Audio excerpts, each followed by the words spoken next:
He's buried right down there.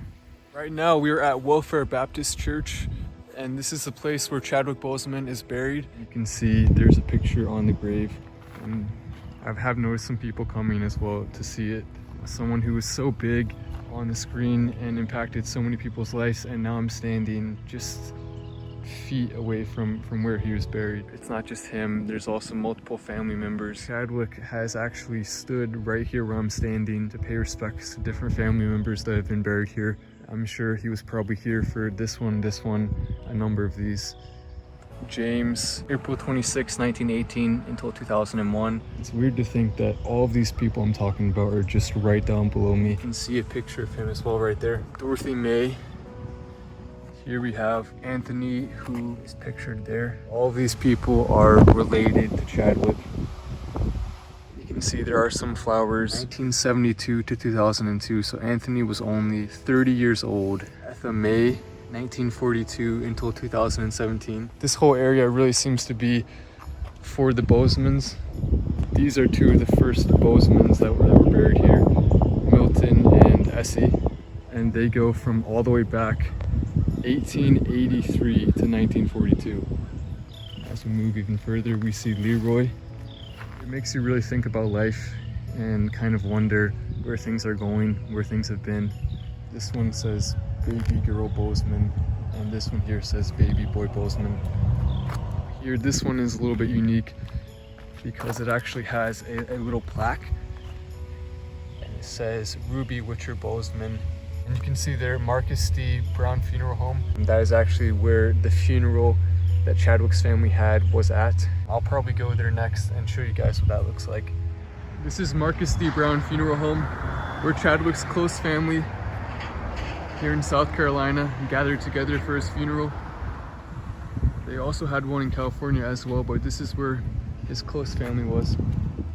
October 12th, 1937 to May 29th, 2020. So this one, very, very recent, especially compared to some of the other ones. May 29th.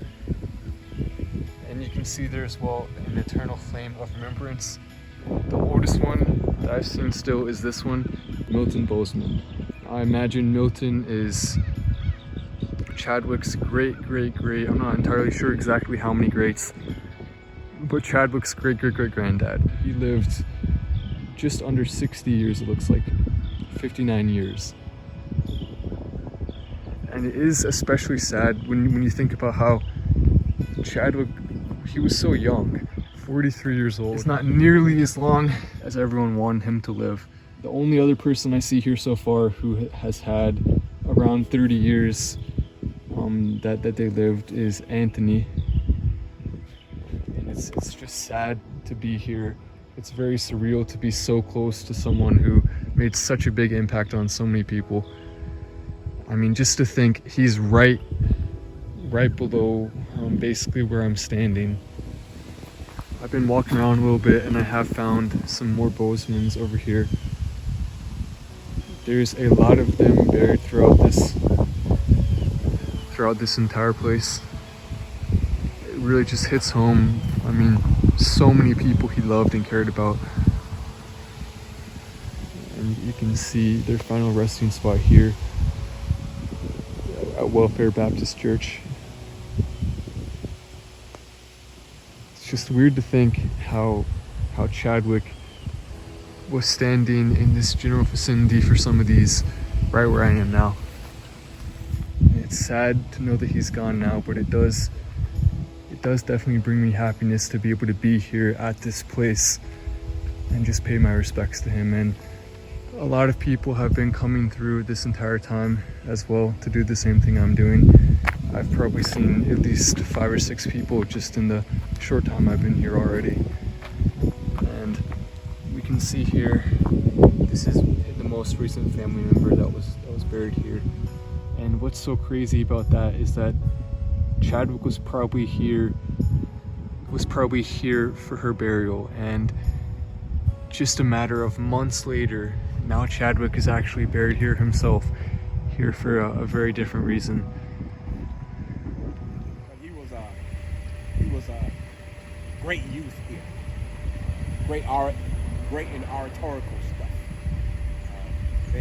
humble guy. Didn't give any trouble at all. And I kind of knew that he was going to move forward in life. Obviously, when you move into an area of where he did, it becomes really blown up. Right. But somebody would say, "Did you know he was going to do that?" I said, "Yeah." And they know I'm not going to hesitate to say, "No, I look for him to do smaller stuff." You know what I mean? Right. And there's others that came through with him that had that same knack, but didn't get that break. You see my point? But, so yeah, this is where he got his start. I like to tell people, even before T.R. Hanna seemed to get all the credit. You know what I'm saying? Right. By the time he got to Hanna, he already had his scruples. You see my point? Yeah, I noticed there's also a lot of Bozeman names right there on the spot. There are multiple Bozemans here. This church was organized in 1862. 1862. And the Bozemans had a really, really big role in this. An influential family. Not just here, but especially with Chadwick throughout the entire world. His whole family was here? on his dad's side. On his dad's side. His mother's side, people were not part of this church. Okay, his mother's sisters and brothers. But his dad's side, which were Bozeman, and it was a lot of them. Okay, it was a lot of them. Chad had quite a few uncles and uncles on the Bozeman side. What we can do now is go take a look at that picture right there, and we'll see who's in it.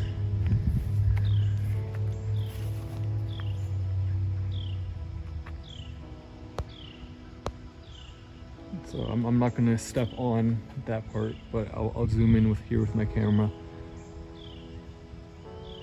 And it looks like a lot of the people that we've already seen buried along here are right there. All of them related to Chadwick. Over here we see some more Bozemans. Reverend Tony L., May 15th, 1945.